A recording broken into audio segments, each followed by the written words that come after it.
So hello sa mga ka-J-Vlog, welcome ulit sa panibagong video, and for today's content ayan, i-unbox natin itong bagong labas na Poco X8 Pro. Tara, pag-usapan natin.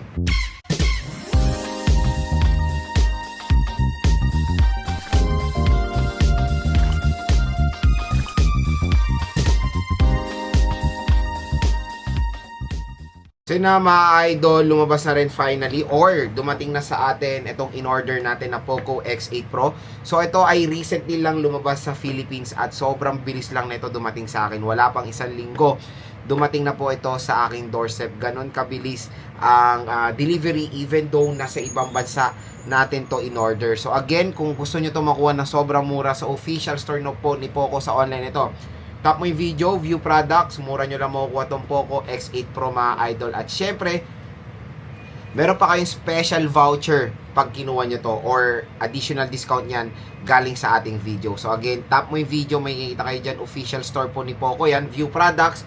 Pag dito kayo galing sa video natin, may discount pa kayo makukuha na up to 2,000 pesos off. So, sobrang laki.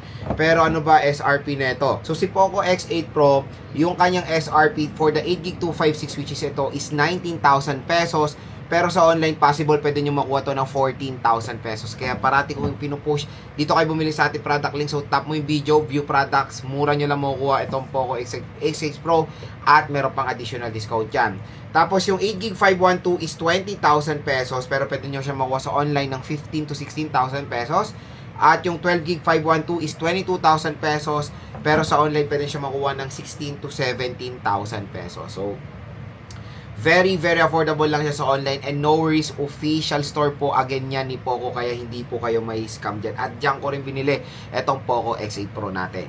Ang napili nating color is the mint green. So tara mga ka-J-Vlog, samahan nyo ko i-unbox itong Poco X8 Pro.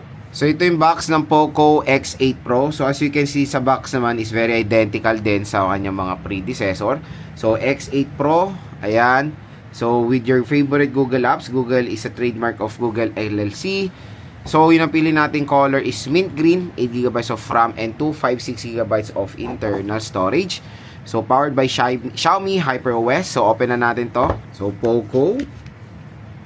Ito yung smartphone. Sa smartphone, meron tayo ditong Dimensity 8500 Ultra, 100 watts, hypercharge, massive 6500 mAh battery capacity, 6.59 inches, 1.5K display, and a 50 megapixel camera with optical image stabilization. So, tingnan natin yung content ng box. Ang maganda dito, meron siyang 100 watts fast charging brick. Napakatulin yan mga idol. And syempre, meron tayo USB Type-C cable. Yung line nandito, tingnan natin yung nasa kabila. So, dito, meron tayong SIM eject tool. Ayan. Let's check. We have here a marine jelly case. So, yung marine jelly case natin is very identical din sa Poco M8, sa Xiaomi Redmi Note 15. Di ba maganda? At least hindi siya madilaw or nadinilaw. Meron tayo ditong warranty card and safety information. So, yun lang naman yung content ng box. Tingnan natin yung mismong smartphone. And this is a Poco X8 Pro. So, check na natin siya in color mint green. So, in 3, 2, 1. Ayan. So, as you can see dito mga ka-J-Vlog, the design, parang ano siya, nare-resemblance ko dito yung iPhone base model, like the 16 or the 17. Ang ganda, especially yung kanyang glass. I don't know kung glass to or ano.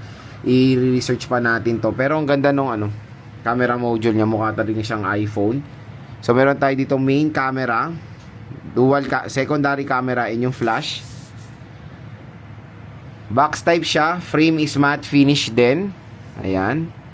So, tingnan nyo dito, marami siyang antenna band. Dito is yung power button and yung volume rocker. Sa taas naman is yung IR blaster and yung microphone. Okay nito. Sa left side wala tayong makikita. Sa baba naman ng smartphone is yung SIM tray, microphone Type-C port, and yung speaker grill. Sa bibili na ito, good news, meron na siyang pre-installed na screen protector out of the box. So, open na natin si Poco X8 Pro. Ayan, Poco, powered by Android. Ganda rin naman. Lagay nyo muna si Marine Jelly Case. Pwede na nga rin siyang gawing permanent case Pero kung gusto nyo makita yung likod niya, bumili kayo ng jelly case na transparent. So, setup ko muna to. Balik ako kayo. So, yun mga ka-J-Vlog, na-setup na natin si Poco X8 Pro. In fairness ang ganda nung pinagkaiba nito dahil mukha na talaga siyang base model ng iPhone ngayon.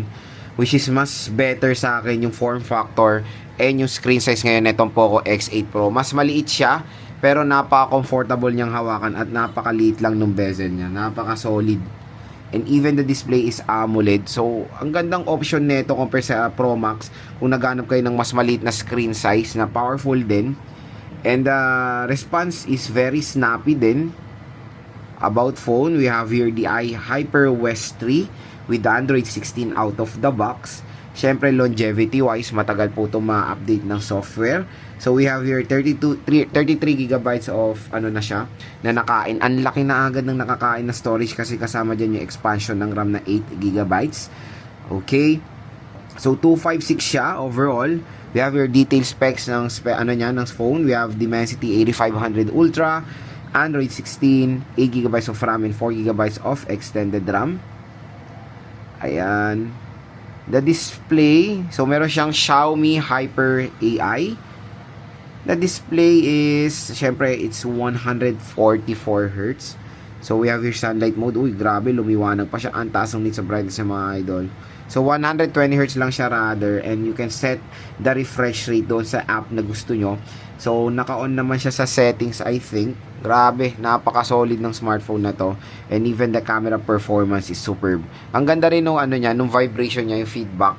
Parang siya, haptic feedback din ng iPhone. Pero dito talaga ako nasolidan dahil mukha tong iPhone 16 mga idol. Itong si Poco X8 Pro. So yun mga ka-J-Vlog, na na-unbox na natin si Poco X8 Pro. Next naman is gusto ko ibigay sa inyo yung overall first impressions ko sa smartphone na to na ngayon na hands-on na natin itong si Poco X8 Pro. Unang-una lapagan na natin design and form factor. Real talk, mukha tong iPhone base model. Napakaganda ng overall build quality nitong Poco X8 Pro. Maliit lang siya, even the screen size, pero napaka-perfect niyang gamitin sa kamay. Solid, talagang ma-feel nyo mukhang iPhone yung hawak nyo dito sa device na to. Ganon kaganda yung kanyang overall form factor dito sa smartphone na to. And I think the material of this smartphone is glass. Napaka-solid. At metal po pala yung frame nito, hindi siya aluminum. So, napaka-solid. Even though metal frame siya, magkaan din naman po sa kamay etong smartphone na to. So, overall design, napakaganda. Kung i-rate ko man siya, perfect 10 ang score ko sa design and aesthetic netong smartphone na to. Next, yung display. Noong una sa first impressions ko, nung binasa ko, medyo maliit, 6.6. Pero napaka-solid pala. Ang ganda ng overall form factor niya. Kasi tignan mo naman yung bezel niya. Ang nipis. So, sobrang nipis. 6.59 inches. 1.5K resolution pa ang display niya. AMOLED pa siya. Napakataas din ng nits of brightness na mo-offer ng device na to. Napakaliit, pero yung nits of brightness outstanding. Nasa 3500 nits of brightness yung peak niya. 120 Hz screen refresh rate. HDR10 plus pa tong smartphone na to, 'di ba? Napaka-solid. Kumbaga sa display nito, talagang may enjoy nyo yung overall viewing experience nyo dito sa Poco X8 Pro.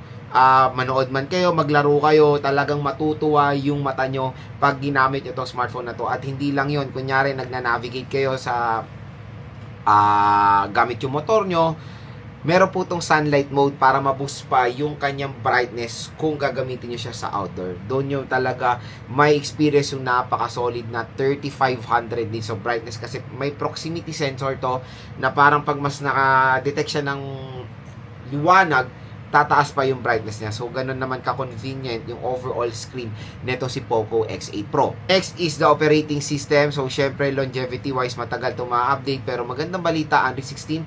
And, na siya, HyperWest 3 out of the box. So, let's hope na fix na nila yung ads or bloatware. Titingnan natin to sa ating full review. The processor, I know, hindi ko pa siya natatry personally. The MediaTek Dimensity 8500. So, super excited ako i-test to sa game test natin. Lahat ng heavy games itetest natin dito. Yung mga nilalaro natin like Genshin, WoW, mga iba pang laro, itatry natin dito sa smartphone na to para makita nyo rin. Kasi the clock speed itself, nung binabasa natin, 3.2 GHz, napakataas po niyan. Ang camera, parang iPhone din, dual camera siya with ultra wide camera. Yung pangalawa, 8 megapixel yan. 8 megapixel yan, support ng 4K video recording.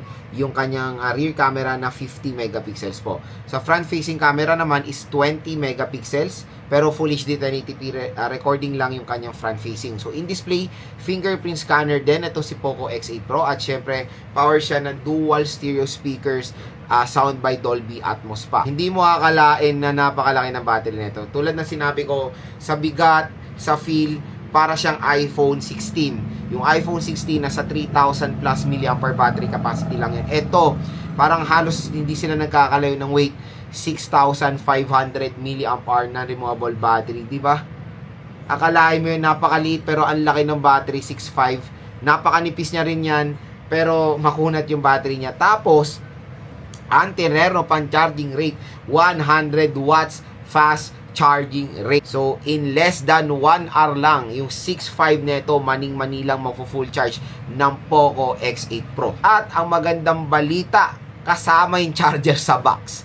Shoutout doon sa bagong labas na A57 na super duper mahal na wala pa rin charger. Ito, napakamura lang with charger po to out of the box. At syempre, protected siya ng IP68 water and dust resistant. So again, ito po yung mga smartphone na legit na pwede pong masubmerge sa water within 30 minutes. Yan po yung isang mapagmahal malaki ng Poco X8 Pro. Water protection niya rin ang iPhone Pro Max, diba? IP68. So pwede siyang masubmerge sa tubig, pwede niyo itong gamitin underwater, and tatry natin yan sa ibang video, ang water test sa Poco X8 Pro. Abangan nyo na lang.